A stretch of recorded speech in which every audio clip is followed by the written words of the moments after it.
Hello, back. Hello. Start that again. Great start to season. Right.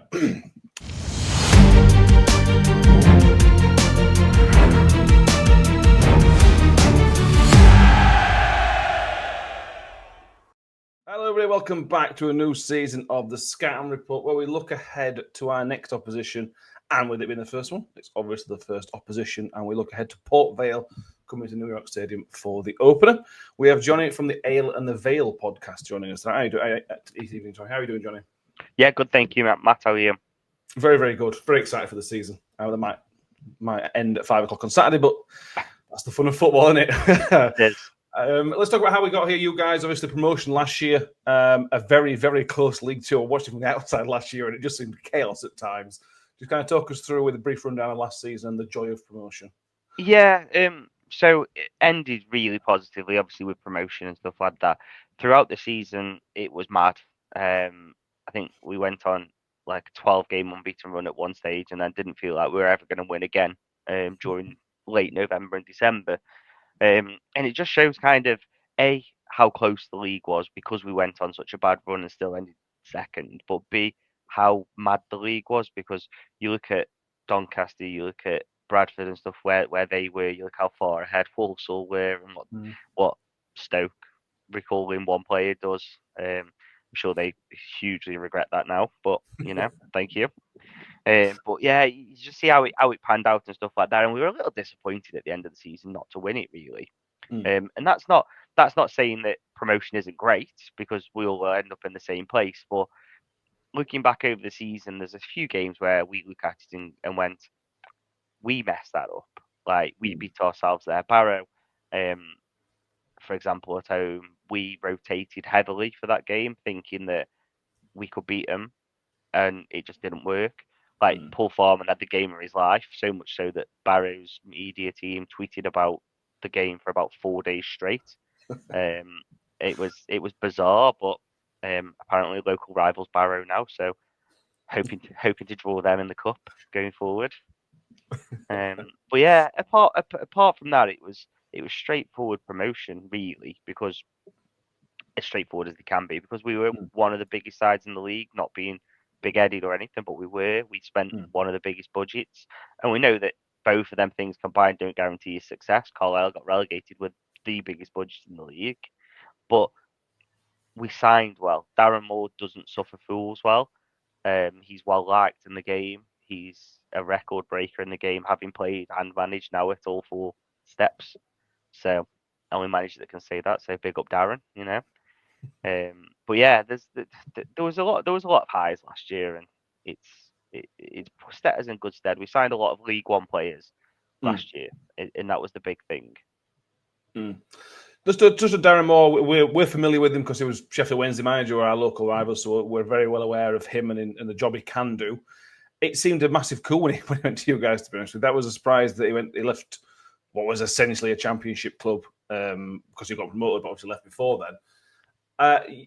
But what you're saying sounds a very similar story to what Sheffield Wednesday fans was. He's a likeable guy. He brings in good players. He's a good man manager.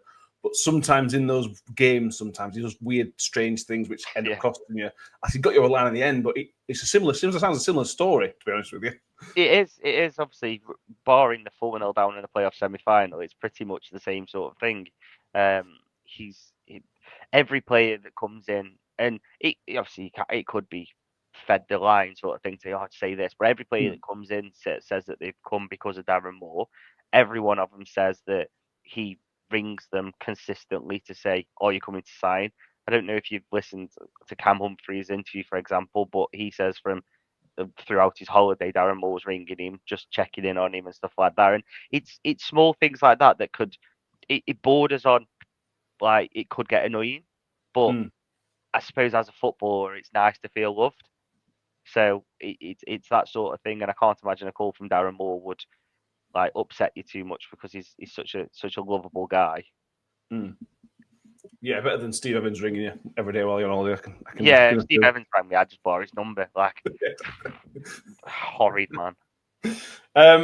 let's move on to Cam Humphries, because what you just said then strikes true, because obviously you guys have signed him and he seems like one of those guys that just needs to be loved. He needs to be told that he's a good player, because I think he is a good player. Just talk to me about the reaction of Port Vale fans and if you've seen anything pre-season of him so far. Yeah, so we were highly excited because he comes from a club that's spent time in the Championship. Obviously, you guys, he played majority of the time with you. He played consistently Championship and obviously League One. So he's a player that's come from that level. He's a player that's come through a good academy system, so can adapt to the sort of plan that we're probably going to look at moving on to in the next sort of 18 months, 2 years sort of thing, because League One and League Two is the quality difference is huge now. I think it's probably the biggest gap out there in terms of like the standard and how many players can actually set up. So yeah, Cam Humphrey seems to be that person that's going to come in. He's going to be our upgrade on Nathan Smith, who was our centre half that left, who'd been with us 14 years and was a proper defender, but wasn't brilliant with the ball at his feet. He'd put his head anywhere, but it's one of them. But Cam's come in and he looks steady, he looks calm. He doesn't ever look like he's out of second gear so far. And I don't know if that's just because he's dead relaxed, but we played Birmingham and they had Kyoto up front, and Kyoto was running everywhere, and Cam Humphries was just shadowing him and just looked like it was just like another day at the office. It was like played these games 100 times before sort of thing. So he looks the part at the minute, but obviously it's only been pre-season. But it's a really exciting signing, especially because he's signed from someone in the same league who recent history are a bigger club. You guys are a bigger club than us at this moment in time. So and we want to keep him as well. We want to keep him. He chose. Yeah, I think it's a good signing. Is there any other business that's kind of worth noting for you guys this summer, or is it going to be a similar team that got you up is going to try and keep you up?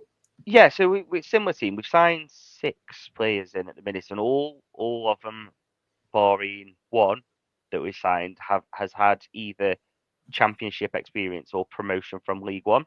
Okay. So we've signed Marco Morosi that got promoted with Coventry, had a few decent years at Shrewsbury and then went to Plymouth.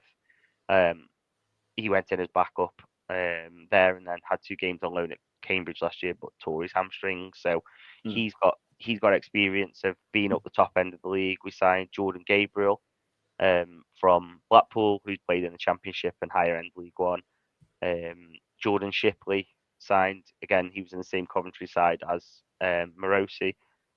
More recently relegated to Shrewsbury, but still has played at League One and got that pedigree. And we brought in Ben Wayne as the other one, the striker from Plymouth.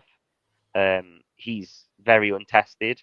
Scored a couple of goals on loan at Mansfield, but he's probably the project for the season. And then then just a couple. Liam Gordon from Walsall we brought in. He's probably he had a taste of League One with Bolton. So we've signed a lot of players that have had the right sort of experiences at the moment without signing anyone. I suppose obviously Cam Humphries is probably our statement signing so far this season. Last year we signed George Byers and the whole League One and League Two really stood up and was like, that doesn't make sense. We haven't signed one of them this year, and it's obviously a lot harder to in League One to make someone, because you look at Huddersfield spending £1.5 million on Alfie May. It's not really feasible for many other teams to do that. No. Yeah, League One last year was even wilder. So it was the Wild West League One. Talking about your expectations and hopes for the year ahead, obviously, I think you've, like you just mentioned, the players you've recruited well. I think Bradford and Donny have done really well recruitment-wise as well. So it's going to be a tough league coming into it. What are your hopes and expectations for the year ahead? Hopes is that by February, end of Feb, beginning of March, we're not got the calculator out and going, right, we've got 8 games left. What do we need to do? What do Burton need to do? Sort of thing, because their Burton are always crap until Christmas, aren't they? And then decide that they're going to stay up. So that's the benchmark. What do we need to do versus Burton? I don't want that to happen. I just want to be able to get to middle of March and going, pretty much season's done. Obviously not mathematically, because that'd be that'd be exceptional if we were mathematically safe. Easy for me to say at that point. But I just don't want to be looking over my shoulder at that stage. Let's have a season where we finish anywhere between sort of 18th and 13th, and just let's call it a day, sort of thing. Because that's what we as a club need. We need a normal season in inverted commas. We haven't had one for a while. There's always been a chaos happening. Mickey Adams once wrote in his book that there's always a circus going on at Port Vale, and it does feel that way. You can look back, and there's very rarely a season where we've just gone finished mid-table and nothing off the field's happened. There's always been some form of chaos. Fair enough. Let's see what happens. Finally, if we can finish on a score prediction for Saturday, the first game of the season is obviously the hardest to predict because nobody knows anything. But I'm going to ask you anyway. What's your score prediction for Saturday? I predicted 1-1 just because Moore sets up quite defensively away from home. You guys haven't had the best summer from the outside. Obviously, you might say differently, seeing friendlies and stuff like that, but you've gone down the route that we kind of went down in League One when we got relegated, was hiring an assistant manager that's got very little experience and maybe well liked, but doesn't mean it's going to work. And the signings really haven't been overly exciting, and it's also the Dangor derby, so Dangor's obviously going to score after his amazing 44 minutes they played for us on loan. So yeah, there you go, Dan. Put your money on Gore to score, and then never see him ever again. We had him on loan for 6 months last year, and he played in total 90 minutes, I think, over 2 games. Yeah, but yeah, I remember seeing Steve Evans call him because all our fans are obsessed with him, so he'll probably get booed. But yeah, because he did feel like he threw the towel in. And I think Steve Evans called him out for throwing the towel in, and then he appeared. Was it your last game of the season? He appeared back, sort of thing, and was just like, "Look, I'm here." So that was weird. It was weird, to be honest. But although if Steve Evans signed me, I won't want to play for him either. If I got sent on loan to play for him as well. Yeah.